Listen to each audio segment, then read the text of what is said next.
podcast créatif Gros Bébé Loup. Nous en sommes au 3e épisode. Pour ceux qui m'écoutent pour la première fois, eh bien, bienvenue.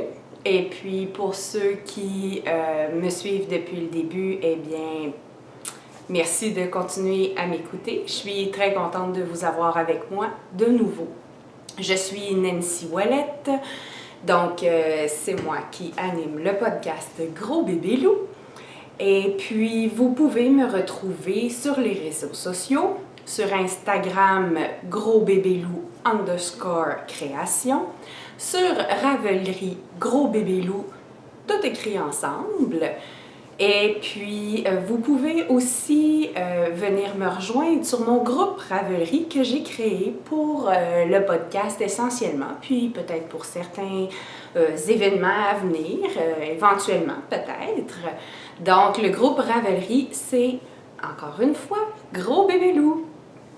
Donc, je vous invite à prendre contact avec moi sur les réseaux sociaux. Ça va me faire plaisir d'échanger avec vous. Je tiens à remercier tout le monde qui ont écouté mes premiers épisodes, qui se sont abonnés à ma chaîne. Je suis excessivement contente de voir à quel point les gens regardent l'épisode, combien de personnes s'abonnent aussi. Je suis touchée de voir à quel point la réponse est positive, les gens qui m'écrivent, qui me laissent des commentaires. Tout le monde est vraiment très gentil, alors merci du fond du cœur à tout le monde. J'essaie de répondre le plus rapidement possible à tous et chacun qui me laisse un message, qui me laisse un commentaire. Donc, je suis vraiment touchée. Merci beaucoup à tous. J'ai aussi créé un groupe Ravelry qui s'appelle lui aussi Gros Bébé Loup. Donc sur ce groupe, vous allez retrouver chacun des épisodes. Chaque épisode a son propre fil de discussion dans lequel vous pouvez venir échanger avec moi, me poser des questions, me faire des suggestions, des commentaires par rapport aux épisodes que vous avez visionnés. Donc ça me fera plaisir d'échanger avec vous si vous voulez venir discuter avec moi sur le groupe Ravelry. Pour ceux qui ont l'œil aiguisé, vous pouvez remarquer qu'aujourd'hui, j'ai un nouvel élément de décor avec moi. Pour ceux qui ont suivi mes premiers épisodes, dans le premier épisode, il y avait au-dessus de moi une horloge qui a fatigué certaines personnes, dont ma mère, puisqu'on voyait le temps s'écouler et parfois, quand je faisais des coupures, on voyait le temps sauter aussi. Donc, le deuxième épisode, j'avais mis une peinture que ma mère avait fait, qu'elle n'appréciait pas beaucoup, mais que moi j'aime. Et dans les discussions qu'on a eues par rapport à qu'est-ce qui pouvait se trouver derrière moi, à un moment donné, on brainstormait et on a eu l'idée de en fait, d'aller chercher un élément qui serait créé par un artiste local. Donc aujourd'hui, il y a la magnifique toile que vous voyez ici. Je vais, en toute fin d'épisode, vous mettre une photo statique que vous allez pouvoir voir très bien la photo de la peinture. On peut y voir une femme enceinte, les yeux clos, qui tient son ventre. Et si vous portez attention aux détails, vous pouvez voir que cette dame enceinte porte un très joli pull tricoté. Donc, cette toile-là a été réalisée par une artiste locale qui s'appelle Suzanne Grégory, qui est originaire de Mascouche. Donc, pour ceux qui ne le savent pas, ça se trouve sur la banlieue nord de la ville de Montréal. Et donc, Suzanne m'a gracieusement prêté sa toile que je puisse la mettre en fond, ce qui fait beaucoup plus joli qu'un mur blanc. Donc, dans les notes du podcast, je vais vous mettre toutes les informations relatives à Suzanne, ses réseaux sociaux, son école de peinture et tout ça pour les personnes que ça intéresse. Voilà, donc aujourd'hui, dans l'épisode, on va avoir un petit segment imprévu que je ne pensais pas du tout. Je vais vous présenter une étole que j'ai tricotée et que je ne pensais pas vous présenter, mais que la force des choses m'a amené à reviser ma position et vous la montrer. Ensuite, j'ai bien entendu mes projets en cours. Cette semaine, pas d'objet fini. La semaine dernière, il y en avait beaucoup. Donc, cette semaine, là, j'ai pas réussi. La folie des vacances, quand ça se termine, ben, le rythme du tricot diminue. Et pour terminer, je vais vous présenter mes achats. Je suis pas une grande acheteuse compulsive de laine, mais récemment, je me suis un petit peu laissée prendre au jeu. Donc voilà le contenu de l'épisode d'aujourd'hui. Le premier projet que je vais vous présenter, c'est un projet que j'ai tricoté il y a quelques mois. J'ai tricoté ça en fait à l'automne 2017. J'avais enchaîné plusieurs projets qui nécessitaient beaucoup de concentration, qui avaient des points qui étaient plus techniques pour moi. J'étais un petit peu dans un mood où j'avais tellement pas envie de me casser la tête. Et puis, j'ai eu envie de créer un étole, en fait, pour lequel j'avais pas de patron. Fait que je me suis assise à fouiller les réseaux sociaux, pas les réseaux sociaux, mais Internet, à tenter de trouver un point qui me plaisait. J'avais vraiment envie d'avoir une étole parce que j'avais pas envie de faire la forme d'un châle, soit triangulaire ou soit rond. Je venais d'en faire quelques-uns en série. J'avais envie de faire un petit peu différent. Et donc, je voulais faire une étole, mais mon souhait numéro 1, c'était qu'elle soit très douillette, très confortable. Je vous explique pourquoi je vous la présente aujourd'hui. C'est un patron que j'ai designé moi-même. Là, si on peut appeler ça un patron, en fait, là, c'est la simplicité, simplissime. Là, il n'y a pas vraiment de grande notion de design dans cette étole-là. Par contre, Yana, qui est derrière Artfil Yarn, dans laquelle l'étole est réalisée, après avoir vu mon projet, m'a dit « Tu devrais le mettre par écrit, tu sais, on ne sait jamais, des fois, tu sais, ça fait comme un patron que tu auras créé. » Et puis, bon, j'étais plus ou moins convaincue de ce qu'elle me disait, mais j'ai pris la décision de l'écouter, donc j'ai rapidement, là, comme ça, noté là, ce que j'avais fait pour compléter mon étole. Il y a quelques semaines, Yana m'a avisé que Sylvie de la boutique Pure Laine qui se trouve à Saint-Sauveur avait vu mon projet et que elle l'avait trouvé à son goût. Elle avait aimé ça.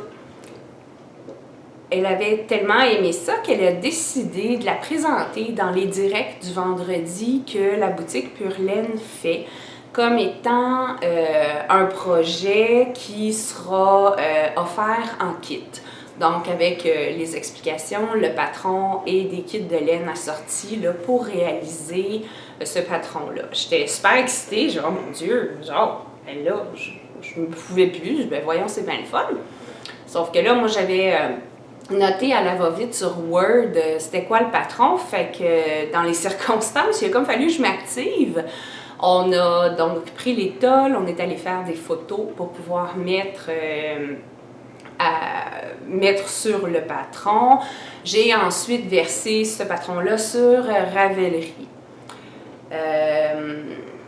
Quand j'ai sorti mon dernier épisode, samedi, il y a 2 semaines, la veille, le vendredi, Pure Laine avait fait son direct et avait présenté mon étole, mais je ne savais pas qu'elle était rendue, au moment où elle était prête à le présenter, elle avait décidé de refaire elle-même mon étole en 4 couleurs plutôt qu'en 5. Moi, je l'ai faite en 5 couleurs.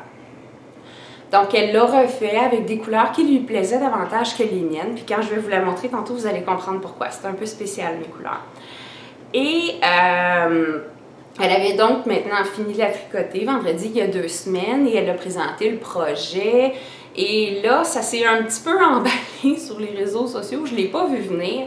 C'est des gens qui écoutent mon podcast qui ont pris contact avec moi. Bonjour Marie-Claude!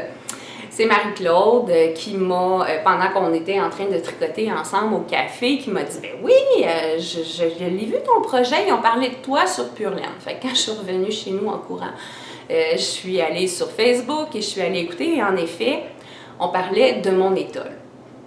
Fait que je suis honorée, très touchée. Puis la réponse a été positive. Les gens ont aimé ce que j'ai fait. Je vous présente donc la bête. Elle est très, très grande. Je vais vous mettre des photos dans l'écran que j'ai pris pour que vous puissiez bien la voir ouverte. La mannequin, très, très belle mannequin que j'adore, c'est ma fille. Donc, on a pris ces photos-là il y a quelques semaines déjà. Alors, je vous montre l'étole en question. Et là, je ne vois plus rien pour que vous puissiez voir. Elle est super grande! C'est vraiment... Bon, c'est une étole en 5 couleurs que moi, j'ai tricoté en Artfil solo. Quand je l'ai réalisé, j'avais aucune ambition de faire des podcasts, ni de devenir designer, puis je suis pas sûre que j'en ai encore là, à ce niveau-là, mais bref. Donc, j'avais pas d'ambition de ce type-là, alors je n'ai pas du tout pris note de quel coloris j'ai choisi pour faire mon étole. Je peux pas vous dire, là, les couleurs sont super belles, mais je sais pas c'est lesquelles. J'ai pas noté. Désolée. Voilà. Fait que je vous la remonte une dernière fois. Puis là, je vais la mettre alentour de mon cou pendant que je vous parle pour arrêter de la trimballer à gauche et à droite. Elle est toute grosse. Elle est très chaude, douce, toute moelleuse. C'est vraiment très, très confortable. Pour ceux qui ne le savent pas, la Solo de Artfil, c'est une laine single ply. C'est du mérino. C'est vraiment d'une douceur extraordinaire. L'écharpe, elle est réalisée uniquement en point de godron. C'est ce qui fait qu'elle est aussi smooshy. Je vais vous inscrire au bas de l'écran le nom du patron. Elle s'appelle l'étole couleur confort. Elle est disponible sur ma page Ravelry Gros Bébé Loup, mais elle est aussi inscrite à mon nom sur Ravelry. Donc, en tant que designer, là, c'est pas Gros Bébé Loup, le designer, c'est mon nom, c'est Nancy Ouellette. Si jamais le projet vous tente, c'est disponible. C'est un patron que j'ai déposé sur Ravelry gratuit. Donc, vous n'avez pas à payer pour obtenir le patron. Je vous dirais que c'est un projet zéro cerveau. Vraiment, zéro cerveau. Dans le sens où du point de godron, ce n'est que des rangs en droit, puis on alterne avec quelques rangs envers. Mais le point de godron, vu que c'est tout ondulé, c'est comme des vagues, ben en fait, ça crée vraiment là, une texture très spongieuse, moelleuse, qui est excessivement agréable à porter. Tout à l'heure, je vous ai parlé des couleurs qui sont un peu particulières. Donc, on a vraiment un lilas, un bleu qui est assez soutenu, un orangé pêche, un violet assez intense et un délicat crème avec du rose à l'intérieur. Il y a des petits speckles de rose dans la laine, qui la base est crème. Mon inspiration vient d'une image que j'ai trouvée sur Google. En fait, des fois, on perd son temps sur Google, puis on cherche un peu tout, puis n'importe quoi. Et j'avais googlé, je pense que je me cherchais un fond d'écran pour mon ordinateur. J'avais googlé « coucher de soleil ». au Québec. Et je suis tombée sur une photo qui m'a fait un méga wow! Je vous mets la photo. C'est ça l'inspiration des couleurs. C'est vraiment pas des couleurs que je porte habituellement. Mais j'avais envie de m'inspirer de ces couleurs riches-là, d'un coucher de soleil. Si je ne me trompe pas, la photo a été prise dans la région de Charlevoix, au Québec. Si je ne me trompe pas. J'ai essayé de trouver un petit peu plus d'informations sur le site du photographe, mais c'était un petit peu difficile là, de naviguer. J'ai eu beaucoup de difficultés à retrouver la source. Mais si je me fie à ce que j'ai trouvé, ce serait dans la région de Charlevoix. Donc, l'inspiration des couleurs vient de là. Je m'étais promenée avec ma photo, que j'avais fait un screenshot sur mon téléphone cellulaire. Et là, je comparais les couleurs avec mon téléphone pour essayer de trouver les nuances qui s'approchent le plus là, pour pouvoir faire une réplique en étole de ce magnifique coucher de soleil-là. Donc, voilà l'histoire de mon étole, ce pourquoi je vous la présente aujourd'hui, parce que beaucoup de gens l'ont vu, mais j'ai aussi constaté que, puisque mon podcast s'appelle Gros Bébé Loup, le lien n'est pas évident à faire entre Nancy Ouellette et Gros Bébé Loup. Gros Bébé Loup, ça veut un peu rien dire là, quand on n'a pas suivi l'explication que c'est comme ça que j'appelle mon chien, puis que je voulais un podcast de nom de chien, non pas de chat, puis bon. Je vous refais pas l'histoire, mais tout ça pour dire que, dans le fond, je suis fière.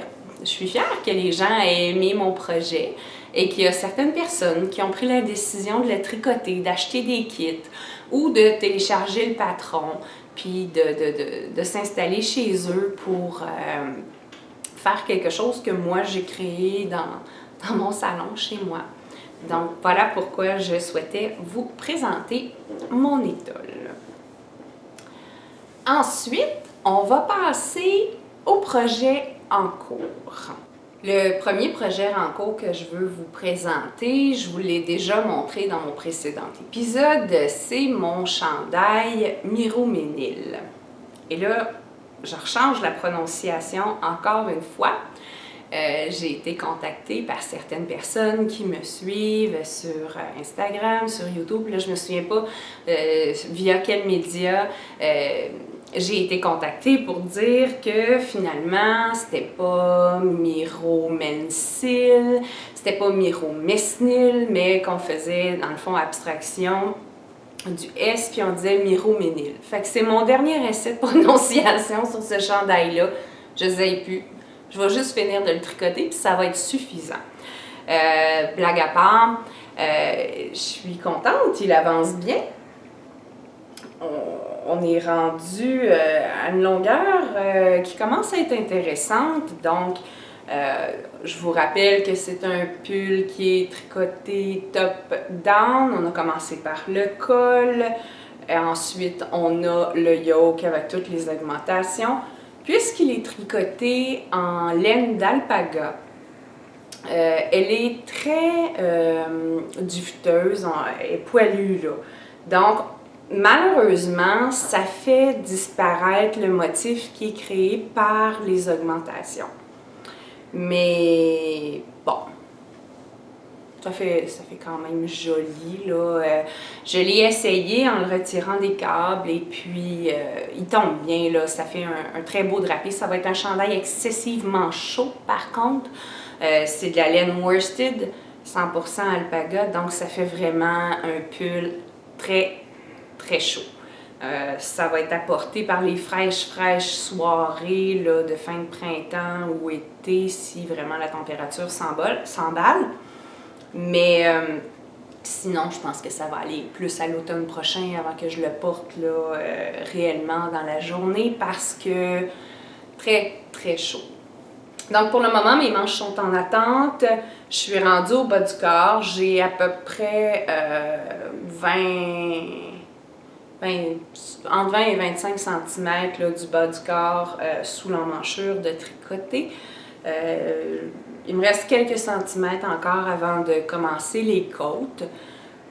J'ai pris la décision de faire les côtes qui tombent droit et non pas les côtes qui resserrent. Le patron Miroménil de Cléonis, c'est un patron composé votre propre chandail.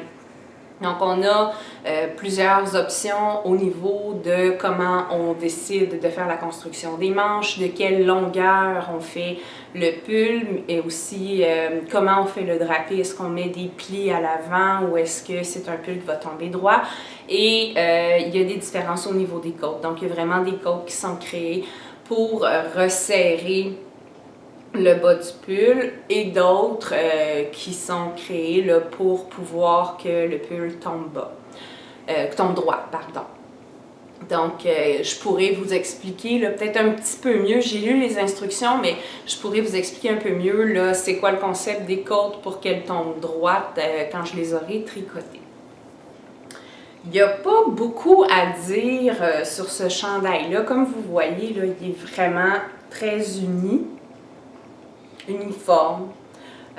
C'est en fait des kilomètres de jersey à tricoter.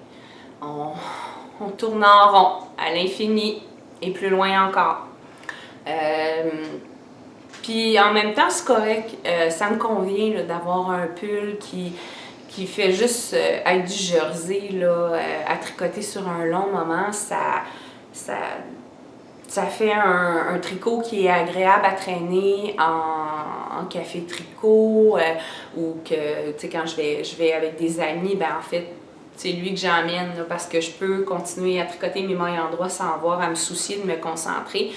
Dieu sait que c'est moi l'experte numéro 1 pour faire des erreurs d'inattention. Je suis très bonne là-dedans, j'aime ça. J'aime ça des tricoter, j'aime ça. Force d'être inattentive. Mais bon.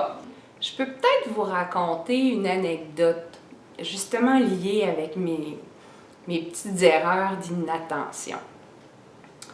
Le week-end dernier, c'était le week-end de Pâques. Lundi, on est en congé, toute la famille, et dans l'après-midi, moi et mon mari, on commence à s'ennuyer un peu.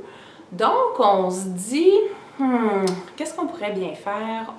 Moi, à un moment donné, je dis, ça serait bien d'aller manger un cornet chez Chocolat Favori. Pour ceux qui ne connaissent pas Chocolat Favori, c'est une boutique de chocolat, bien entendu, qui ont, entre autres, comme produit des cornets de crème glacée molle qui sont trempés dans un chocolat qui fait une espèce de couverture là, de chocolat qui se fige sur la crème glacée. C'est absolument délicieux, excessivement sucré, mais un vrai péché. On prend donc la décision d'aller faire un tour chez Chocolat Favori. Mais vu qu'on a tout notre après-midi en avant de nous, on s'ennuie un peu, on ne sait pas trop quoi faire, on rouvre Google et puis on va sur Maps pour taper Chocolat Favori et on prend la décision d'aller à celui qui est le plus loin de chez nous dans la proposition de Maps. Donc, on se retrouve à décider d'aller faire un tour au Chocolat Favori de Mont-Saint-Hilaire. On parle d'environ 1 heure de route pour aller. C'est pas si loin, là. Il y a assurément moyen d'aller plus loin que ça quand on se déplace là, aux alentours de chez nous, mais bref. Pour une petite balade du dimanche après-midi, là, c'était absolument parfait. Mont-Saint-Hilaire, ça se trouve sur la rive sud de Montréal. Je vous le rappelle, moi j'habite sur la rive nord de Montréal. On décide de sortir la petite voiture sport parce que lundi dernier, il faisait un temps magnifique, la chaussée était sèche, on avait un gros soleil, une très très belle journée. Donc on prend la voiture comme deux petits vieux qui font le promenade du dimanche. Mais bon, regarde, c'est correct, là. Et on part, puis on s'en va vers Mont-Saint-Hilaire pour aller manger un cornet.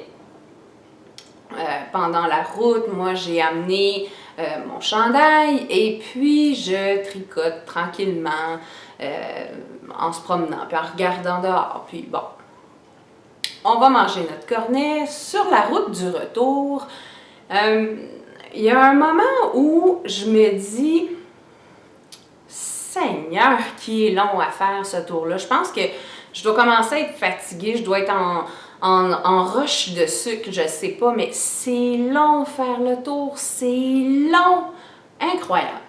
Je me dis, je vais sûrement arriver au marqueur de début de rang bientôt, là. Ça me semble que ça fait vraiment longtemps que je tricote. Je continue un petit peu à tricoter, puis je finis par me dire, non, c'est impossible, c'est beaucoup trop long, là. Il n'y a pas tant de mailles que ça pour faire le tour de ce chandail-là.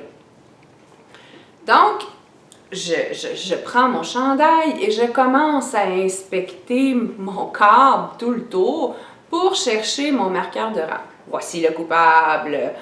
Donc, je cherche mon marqueur de rang, mais ça devient évident qu'il n'est plus là. Il est disparu. Là, ben, bien évidemment, puisqu'il était présent sur le chandail à l'aller, quand on s'est rendu à la chocolaterie, évidemment, il faut au minimum qu'il soit dans la voiture, parce que j'ai pas sorti mon projet là, quand je suis allée dans la boutique. Donc, je regarde un peu alentour de moi, mais je vous rappelle, on a pris la petite voiture sport. Donc, c'est un très petit habitacle, on est assis très bas.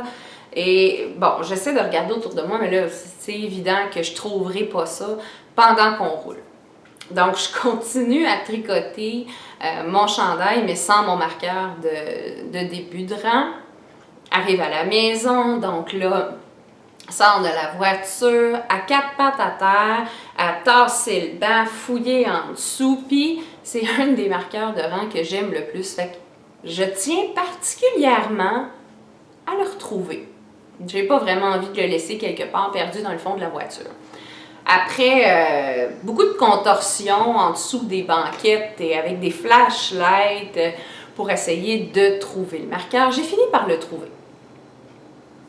Je reviens à l'intérieur, fait que je m'installe dans mon fauteuil avec mon marqueur de rang et mon tricot. Je regarde où est-ce qu'il doit être positionné. Je vérifie sur mon patron, il va sous la manche. Bon, là, je cible précisément où ça va. Je regarde où j'en suis dans mes mailles. Il me reste environ un demi-tour à faire. Fait que mon mari me demande, ah, est-ce que tu veux faire telle affaire? C'est pas important, là, qu'est-ce qu'il me demandait. Fait que je dis, ah oui, j'écoute un demi-tour, je place mon marqueur, puis je suis prête. Il me dit, c'est bon. Fait que je commence à tricoter. Puis là, à un moment donné, je dis, ah, je dois être rendu proche là, pour mettre mon marqueur. Je lève mon chandail. J'ai dépassé d'environ presque un demi-tour encore. Je suis presque revenue à mon point de départ. Oh, nounoune, sois attentive, s'il te plaît. Donc, là, je reprends mon tricot, je continue, puis c'est que du jersey à l'endroit, là, je vous le répète. Fait que je tricote, je dis, bah, je dois être rendue. J'avais encore fait un tour. Environ 30 minutes après que j'ai dit à mon mari, oui, je m'en viens. Il me dit, à partir du sol, coudonc, qu'est-ce que tu fais? T'en viens-tu? Oui, je m'en viens. J'avais toujours pas réussi à placer mon marqueur de rang. Je pense que j'ai fait 8 tours. Puis, tu sais, j'aurais très bien pu détricoter pour revenir en arrière, placer mon marqueur, mais je sais pas, borné. J'avais pris la décision que j'allais me rendre. Donc, en tout cas, j'ai fini par l'avoir, là, en comptant bien comme il faut pour le placer au bon endroit. Puis là, une fois que je suis arrivée à l'endroit que j'avais ciblé, j'ai recompté 3 fois. J'ai regardé mon patron 4 fois pour pas le mettre au mauvais endroit. Je me connais, là, je suis pas fiable. Donc, voilà, c'est une petite anecdote sans grande valeur, mais que je trouvais quand même amusante là, par rapport à mes inattentions et à mon chandail. Je devrais être en mesure de terminer le bas du chandail cette semaine. Je vais pouvoir m'attaquer aux manches. Je vais faire des recherches dans les vidéos YouTube. J'ai entendu dans un podcast d'une fille européenne, elle est allemande, mais elle habite en Suisse. Je vais vous mettre le nom de son podcast au bas de l'écran. J'ose même pas essayer de prononcer. C'est un nom en allemand. Je sais que ça veut dire vert forêt. Imprononçable pour moi. Là, tant qu'à massacrer quelque chose, je vous l'écris. Donc, je regarde le podcast de cette fille-là et elle parle d'un de ses projets qu'elle a fait qui, comme ce chandail-là ici, ben, en fait, on met les manches en attente. Donc, moi, je les place là, sur un fil de coton. Et quand on est prêt à reprendre les manches, alors on remet l'aiguille avec le câble sur la manche, on monte quelques mailles sous le bras, donc le bas de l'emmanchure, on monte quelques mailles. Et là, on peut se mettre à tricoter notre manche.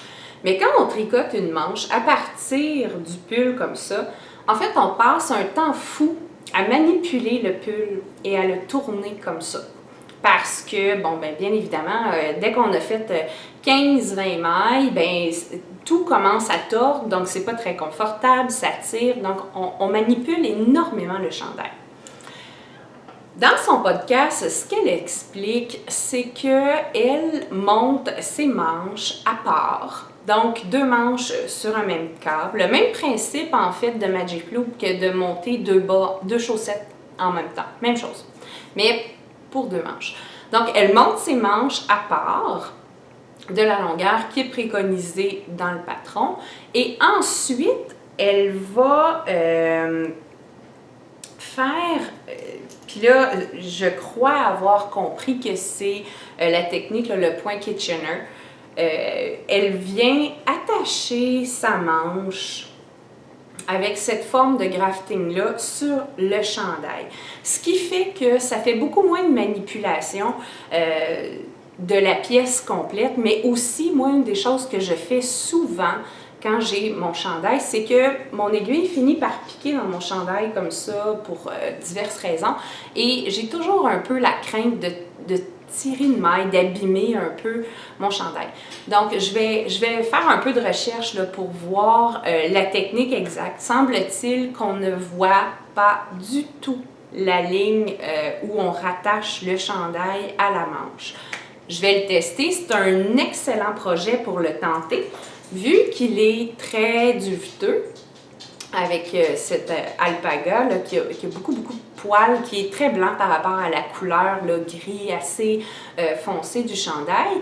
Eh bien, je me dis, dans le pire des cas, si l'assemblage n'est pas parfait, ça ne devrait pas trop paraître. Si jamais c'est une catastrophe, ben là, je vais le défaire, puis je vais aussi vous dire de ne pas tenter le coup, là, mais bref. Fait que je vais le tenter.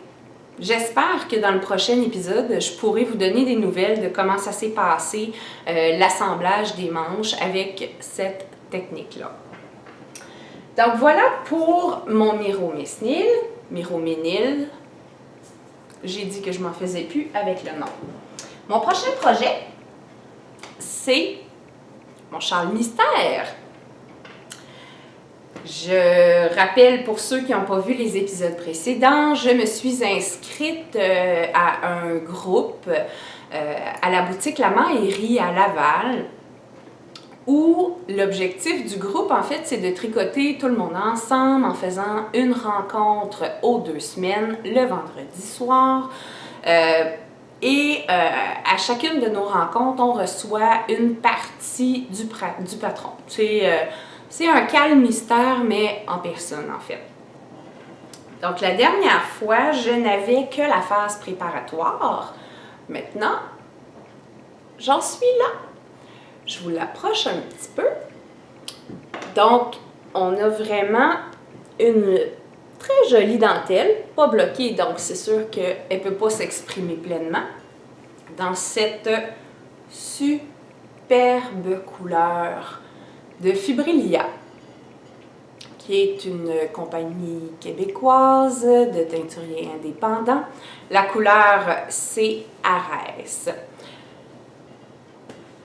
J'ai reçu mon premier morceau de patron. Donc, la dernière fois, comme je vous disais, je vous ai montré uniquement la phase préparatoire qui se trouvait à être juste la petite section du centre ici, qui est du point mousse.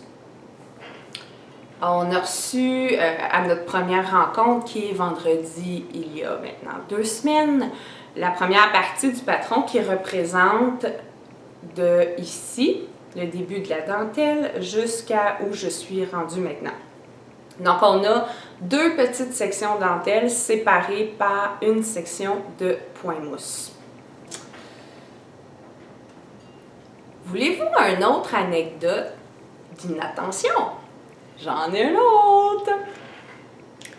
J'ai fait la section préparatoire ici, qui est juste en point mousse, là, qui permet d'établir la forme en V, avec les augmentations là, de début et de fin de rang, et des augmentations ici au centre.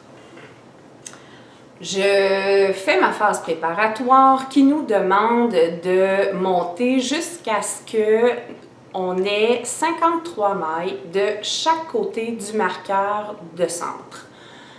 J'ai tout préparé, ce que je vous ai montré, là, c'était tout prêt à partir là, pour la première rencontre dans mon épisode précédent. J'arrive à la rencontre, tout le monde se présente, les filles sont super fines, c'est vraiment agréable, convivial comme petit local, tout est chouette, ils nous donnent le patron qui contient les chartes de dentelle, mais aussi la dentelle écrite là, en texte. On a tout ce qu'il nous faut. Je commence à faire ma dentelle, ça n'arrive pas. Mon nombre de mailles ne fonctionne pas.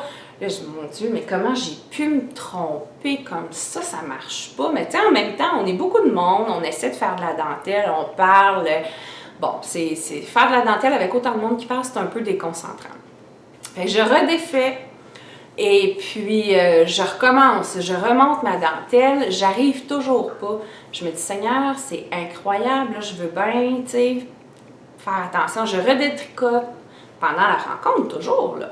Et je reprends une 3e fois mon rang, mais là, la 3e fois, j'arrive toujours pas. Là, j'étais foncièrement irritée. C'est impossible, là, à un moment donné, là, j'ai pu parler à personne, je me concentre, je suis ma charte, j'ai mis des marqueurs aux 6 mailles pour être capable de suivre. J'arrive pas. Fait qu'à un moment donné, je prends mon châle et je compte mes mailles. Puis là, j'arrive à 53, mais là, je suis comme 53, 54, 55, 50. Je dis, mais voyons, comment j'ai pu créer autant de mailles en faisant des erreurs? Ça se peut pas. Je recompte encore, change le tricot de l'autre bord pour compter de l'autre côté du marqueur. Non, j'ai pas fait 53 mailles de chaque côté du marqueur. J'ai fait 63 mailles de chaque côté. C'est pour ça que ça n'arrivait pas. Mais pas du tout. Fait que là, une fois rendu là, j'ai significativement beaucoup trop de rangs sur mon projet. Je le détricoterai pas maille par maille. Donc, je me place une ligne de vie en figurant le nombre de mailles que je dois détricoter. Et là, j'enlève mes aiguilles, je détricote. Mais bon, moi qui est toujours super attentive, palpable, jase, j'ai comme un peu trop descendu dans mes rangs en plaçant ma ligne de vie. Fait que, à un moment donné, j'ai arrêté de détricoter. Et là, j'étais rendue à 45 mailles de chaque côté de mon marqueur. Fait que j'avais beaucoup trop détricoté. Fait que finalement, je suis partie de ma première rencontre. Non seulement j'avais pas du tout commencé ma dentelle, mais j'avais moins de tricot de fait que quand je suis partie pour aller à ma rencontre. Fait que, au final, ben, c'est à la maison que là, j'ai remis 53 mailles de chaque côté, puis là, j'ai pu faire ma dentelle. J'avais suffisamment détricoté ce projet-là. Je l'ai tricoté essentiellement un week-end en fin de semaine dernière où j'étais toute seule à la maison, assise face à la télé et je vois sur mon fil Instagram que Émilie et Paul viennent de verser sur YouTube leur plus récent épisode. Fait que je vais écouter Émilie et Paul pendant que je fais mon châle. Donc, j'étais en train de finaliser là, le point mousse. Ça allait super bien pour écouter un podcast en même temps. Puis, tu sais, c'est sûr que ils sont quand même vraiment très drôles. Fait que, tu sais, ça arrive souvent que je délaisse un peu mon tricot pour écouter ce qu'ils disent ou je regarde les projets qui montent. Puis, donc, je finis mon point mousse et là, j'arrive au rang de dentelle. Le rang de dentelle se tricote où, dans le fond, on applique vraiment toute la charte sur le rang à l'endroit et le rang en vert, on ne tricote qu'à l'envers le rang pour revenir, pour reprendre la charte. Ben, croyez-le ou non, quand je suis arrivée à la dentelle sur le rang endroit, j'ai été obligée de mettre Émilie et Paul, je m'excuse les filles, j'ai été obligée de vous mettre sur pause, faire tout mon rang à l'endroit. Quand mon rang à l'endroit était terminé, j'ai reparti le podcast pour faire mon rang à l'envers. On retourne à l'endroit, on remet sur pause. Alors, j'ai dû prendre, par exemple, le podcast dure 2 heures, 1 heure et quelque chose, j'ai dû prendre 2 heures et demie pour l'écouter parce que à un rang sur 2, j'étais obligée de le mettre sur pause pour me concentrer. Mais par contre, j'ai réussi à faire toute ma dentelle au complet sans me tromper. Donc, je suis quand même contente. Fait que voilà, c'est moi qui est tellement facilement distraite aussitôt que je tricote. C'est tout pour les projets en cours. 2, c'est suffisant. J'ai pas vraiment de projet à venir à vous présenter. Je sais que j'en ai, mais vu que je n'ai pas encore ma laine pour le projet qui est déjà ciblé, puis bon, enfin, j'ai rien de commencé encore. Je vais vous le montrer quand je vais être davantage prête et que je vais savoir exactement ce que je vais faire. Par contre, ce qui est très inhabituel, pour moi, j'ai fait des achats de laine un peu compulsifs récemment. J'ai acheté beaucoup. Ben, je sais qu'il y a des gens qui sont capables d'acheter plus que moi, là, mais en fait, c'est que moi, j'ai pour habitude d'aller acheter de la laine uniquement quand j'ai un projet qui est déjà ciblé. J'ai mon patron, je sais la taille de laine que ça me prend, la grosseur, la qualité. Je sais exactement le nombre de métrages dont j'ai besoin. J'ai une idée plus ou moins précise de ce que je veux, mais tu sais, il me reste à peu près juste la marque de la laine à choisir, puis le coloris. Puis encore là, souvent, j'ai déjà une bonne idée de quelle couleur je veux, reste juste à trouver précisément celle que je vais prendre. Donc, j'achète très rarement à l'aveugle sur un coup de cœur. Par contre, il y a 2 semaines, c'était à la boutique Pure Laine, le marché des teinturières indépendantes. À ce marché-là, et là, je vais vous inscrire en bas le nom de chacune le nom et l'entreprise de chacune des teinturières qui étaient présentes. Il y avait donc Paul de Laine Urso. Il y avait Chani de Bleu Poussière. Il y avait Amélie de Emilia et Philomène. Et il y avait... Oh, je m'excuse. J'ai complètement oublié ton prénom. Oh, là, je suis pas fine. L'Hélène Cactus. Je pense que c'est Sylvie, mais sous toute réserve. Écoutez, je vous l'écris en bas, OK? Donc, l'Hélène Cactus avec la collection de fous pierres précieuses, des couleurs riches comme ça, c'est incroyable.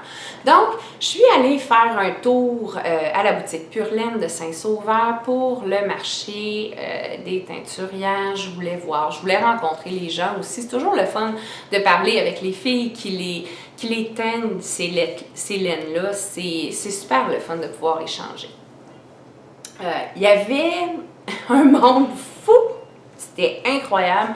Je suis allée en tout début de journée. Les portes ouvraient à 10h pour... Ben, je ne sais pas si les portes ouvraient à 10h, mais en tout cas, le marché des teinturières commençait à 10h. Donc, je me suis organisée pour me rendre pour 10h. Donc, je suis arrivée en tout début de journée. Je voulais pouvoir voir l'ensemble des produits qui étaient offerts parce que je sais très bien que plus la journée avance, plus les stocks se dégarnissent. Il y avait tellement de gens, c'était incroyable, c'était même difficile de circuler dans la boutique tellement c'était plein. Ça a été un retentissant succès. J'ai fait un petit peu d'achats, donc je vous montre ça. Honnêtement, quand j'ai fait mes achats, je dois vous dire que ça a été un choix absolument déchirant. J'aurais voulu acheter des laines de chacune des teinturières qui étaient présentes, mais bon, la vie étant ce qu'elle est, actuellement, on a dans notre budget beaucoup de grosses dépenses qui passent, là, qui sont des dépenses récurrentes, là, mais qui reviennent, mais qui font mal à chaque fois. Et mon budget n'était pas si permissif que ça, donc j'ai vraiment dû faire des choix et me restreindre. Je me sentais comme un enfant à qui on donne $1, puis on dit choisis-toi des bonbons, mais tu peux pas en acheter pour plus que $1. Là, c'est tellement déchirant, ça a été tellement difficile. Ah, mais je vous montre. Le premier que je vous montre, c'est celui-là ici, qui est de laine cactus. Je vous montre bien l'étiquette. Celui-là ici, c'est un écheveau qui est 70% mérino, 20%... Il me semble que ça fait trop de pourcentage. C'est très drôle, je viens de voir. 70% mérino, 20% bambou, 20% nylon. Il y a 10% de trop. Oups! Bon, c'est rigolo, je l'avais pas vu. Tout ça pour dire, c'est mérino, bambou, nylon. Elle a vraiment une teinte éclatante. La couleur est punchée. Elle vous sort de manière très fidèle à l'écran. Elle n'est pas saturée, la couleur, là, telle que vous la voyez. Là, je regarde mon retour caméra. Ce que vous voyez, c'est ce que moi je vois. Donc, cette couleur-là s'appelle Énergie. Elle porte tellement bien son nom. C'est de la taille fingering, là. Donc on a 426 mètres pour cette pelote-là qui fait 115 grammes. Super douce, vraiment agréable. Le brin est bien retordu. J'ai aucun projet. Il faut pas faire ça. Je sais pas encore là, ce que je vais faire avec, mais je la trouvais tellement belle. Elle m'a attirée comme un aimant. Honnêtement, c'est la première laine, le premier écheveau que j'ai vu quand je suis rentrée dans la boutique. C'est toujours le coup de cœur du premier vu, là. Donc, Studio de laine Cactus. J'essaie, tu vois, c'est bien écrit ici sur l'étiquette, là. Donc, eux autres sont situés à Gatineau, au Québec, donc dans le sud du Québec. Y a-t-il d'autres choses qui est intéressant à dire? Elle est belle. C'est ça qui est le plus intéressant à dire, je vous dirais. Je vais lui trouver un projet, assurément. Ensuite, j'ai craqué fort pour 2 écheveaux. J'aurais aimé mieux acheter un de chaque, mais ces deux-là allaient trop bien ensemble. C'est des laines de Emilia et Philomène. Je vais vous montrer l'étiquette. J'espère qu'on voit bien. Elle est très reluisante là, à l'écran. Son compatriote est ici. Je trouvais que c'était la paire parfaite. Dans le bleu, je vous l'approche un petit peu.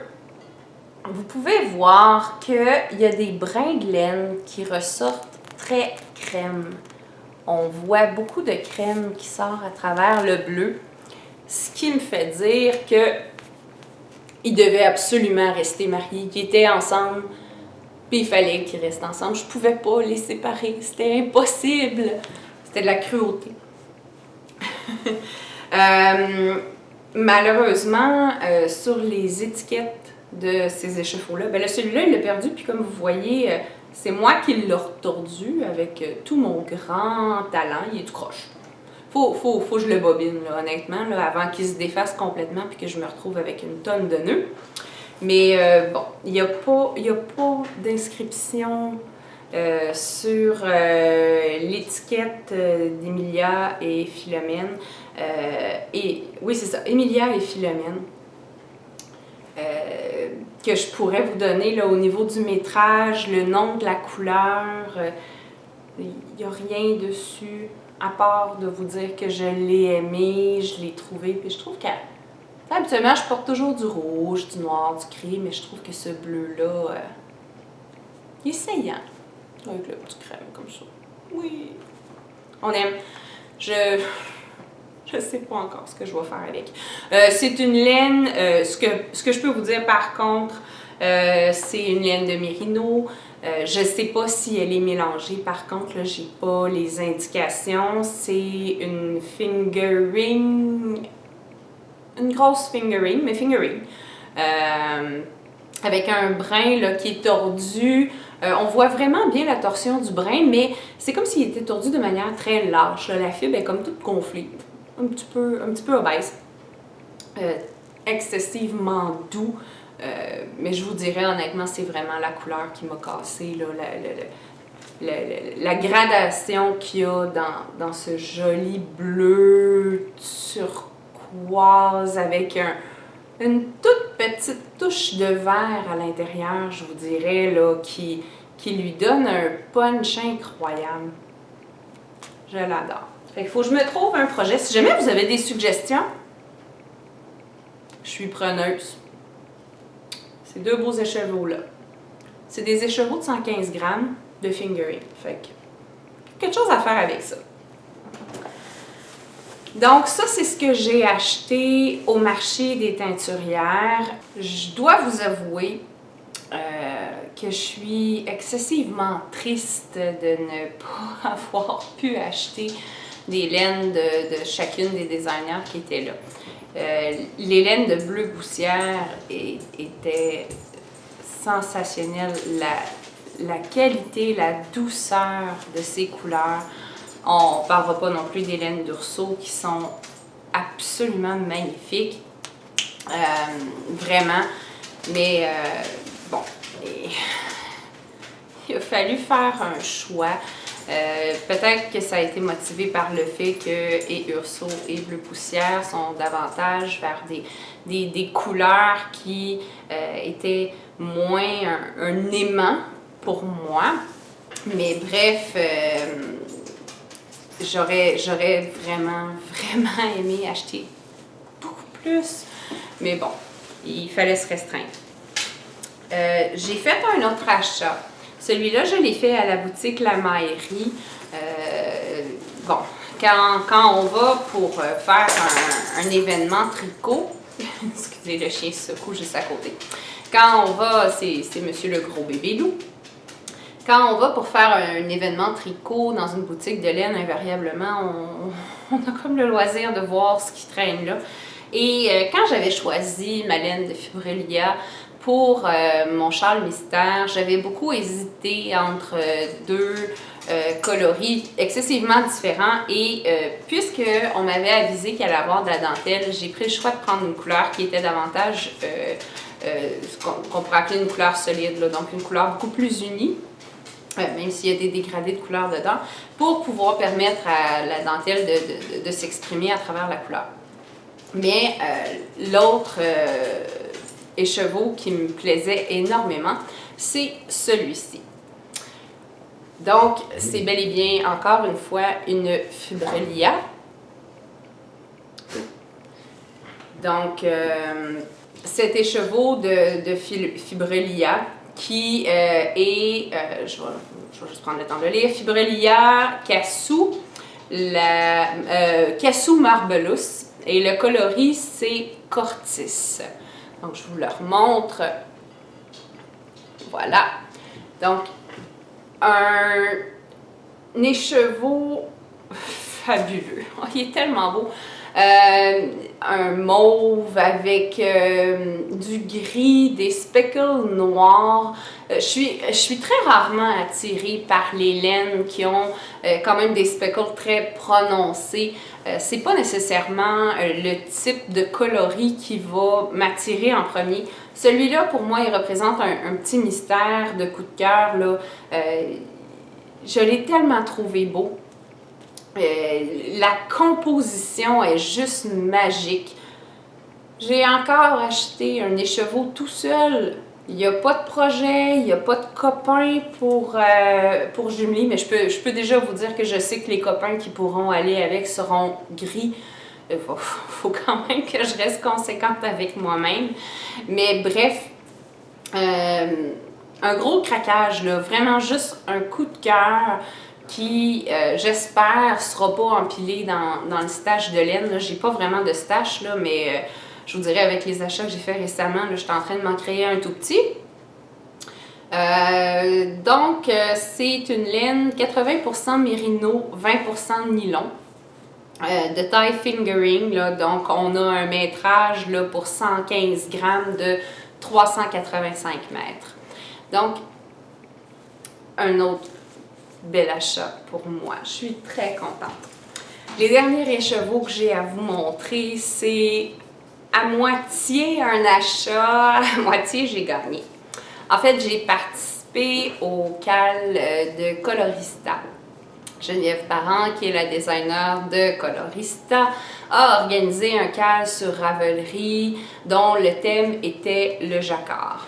J'ai présenté 2 différents projets que j'ai tricotés là, au complet dans le cadre du CAL. Il s'agit du Take Care Pullover et aussi du May Pullover, qui sont tous les 2 designés par Paul TB. Donc, j'ai présenté ces 2 projets-là dans le CAL. Je les ai terminés tous les 2, donc les 2 étaient en projet fini. Et eh ben, au tirage au sort, j'ai gagné. Donc, les chevaux que j'ai choisis en ayant gagné le CAL, c'est celui-là. Donc, je vais le montrer ici. Il s'agit d'un écheveau de BFL qui est composé 80% BFL et 20% nylon. C'est un écheveau de 115 grammes qui contient 377 mètres. Le coloris, en fait, c'est réellement un one of a kind. Geneviève, habituellement, produit un bleu qui est légèrement moins soutenu que celui-là. Et puis, je vois Geneviève dans le cadre des cafés tricot qu'on fait à Laval et on s'est vu cette semaine justement donc à la Bibliothèque multiculturelle de Laval et elle m'a remis mon prix. Et puis, donc, c'est ça. C'est vraiment un écheveau qui est unique, là. Le coloris est sorti comme ça. Puis, elle me l'avait montré dans un précédent café tricot et parce que je lui avais mentionné que j'aimais beaucoup son bleu, mais que j'aurais donc aimé qu'il soit un petit peu plus foncé. Puis, elle m'avait montré celui-là qu'elle avait sorti. Puis, j'étais littéralement tombée amoureuse. Fait que quand j'ai gagné le CAL, j'ai dit « Est-ce que tu l'as encore, celui-là? » Il était tout seul, hein? Il fait pitié. Fallait que je l'adopte. Donc, elle l'avait encore, fait qu'elle me l'a apporté. Par contre, dans sa collection BFL, Geneviève, qui est colorista, a aussi... Oups, j'avais un petit marqueur, il vient de tomber. Je vais aller le récupérer après. Parce que chaque bobine vient avec un petit marqueur. Elle a la couleur qui s'appelle champignon, qui est la même composition, donc BFL et nylon, 80% BFL, 20% nylon. Et ce coloris-là, qui est un rose avec un peu de gris dedans, la couleur est tendre. Puis je trouvais qu'ils allaient tellement bien ensemble. Moi, finalement, je suis une matcheuse d'écheveaux.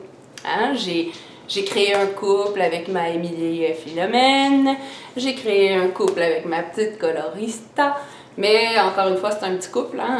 On fera pas un pull avec ça, ou du moins pas un pull qui me fait à moi. Donc, je sais pas encore quel projet je vais réaliser. Donc, bien entendu, le champignon, là, je l'ai acheté à Geneviève pour aller avec mon écheveau que j'ai gagné.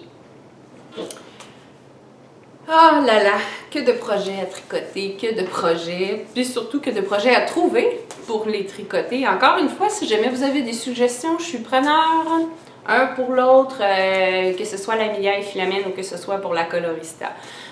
Vous pouvez toujours me faire vos suggestions si vous avez des belles idées de projets avec ses 2 écheveaux de couleur. Fait que c'est tout pour les achats. C'est suffisant. Ça suffit. Il me reste un tout petit mini sujet à aborder avec vous. Actuellement, sur Ravelry, il y a les inscriptions à un CAL qui se sont ouvertes. Il s'agit du CAL Le Crime du Tricot Express, qui est organisé par Triple L de Mag, par Alice du podcast Le Lapin d'Alice 2.0 et là, j'espère que je le prononce comme il faut, là, je m'excuse si c'est pas le cas, de Atarnit. Atarnit. Je vous écris tout ça en bas. C'est un CAL excessivement amusant, très stimulant. Donc, on met en contexte toute une histoire alentour d'enquête et d'enquêteurs anglais. Enquêteurs anglais, par là, j'entends Sherlock Holmes, Hercule Poirot. Non, Hercule Poirot n'était pas anglais. Ah, bref. En tout cas, d'enquêteurs de romans. Et Miss Marple. Les gens qui participent s'inscrivent, choisissent l'équipe dans laquelle ils veulent faire le CAL et il y a une période d'inscription. Suite à la période d'inscription, on aura un moment pour décider des projets. Il y a toute une histoire alentour de ce CAL-là qui va être composé d'énigmes. Il y a l'air d'avoir une trame narrative. Il va falloir faire des projets pour résoudre des énigmes. Et puis, je suis pas sûre que j'ai compris 100% comment ça va se dérouler parce que je vous dirais, les organisatrices maintiennent un super beau mystère alentour. Ils nous attisent là, vraiment par le fait que c'est un CAL qui est différent de uniquement, tout le monde tricote le même projet ou tricote alentour du même thème. Donc, si jamais vous êtes intéressé à aller voir sur Ravelry, vous allez trouver le CAL, le fil de discussion associé dans le groupe Triple L. Donc, vraiment le mot triple, T-R-I-P-L-E, espace L. Juste la lettre L. Et vous allez pouvoir trouver le CAL. Il y a un long descriptif qui explique sommairement comment le CAL va fonctionner, c'est quoi les différentes dates, les différentes étapes. Je vous dirais, j'ai bien hâte que ça commence. Les inscriptions sont jusqu'au 15 avril. Suivant le 15 avril, là, les activités vont davantage commencer. Donc, je pourrais vous en reparler dans des prochains épisodes. Mais il m'attire ce CAL-là, je suis vraiment excitée. Je me suis inscrite dans l'équipe de Miss Marple. J'ai hâte de voir. Il y a vraiment beaucoup de gens qui sont présents. Ça va être un CAL qui va être super actif. La dernière fois que j'ai regardé hier, je pense qu'on était plus de 200 personnes inscrites. Ça va être absolument génial. Donc, il n'est pas trop tard pour vous inscrire. Si ça vous tente, joignez-vous à nous. Et bien voilà, c'est tout pour aujourd'hui. Merci de m'avoir écouté. J'espère que l'épisode vous a plu. Vous pouvez vous permettre de mettre un petit thumbs up en dessous. Abonnez-vous à ma chaîne. Vous allez pouvoir recevoir les notifications pour chacun des suivants épisodes. Alors, tel que promis, suite à la fin de l'épisode, je vais vous mettre une photo pleine page de cette jolie toile de Suzanne Grégory. Et puis, je vous dis à la prochaine. Au revoir.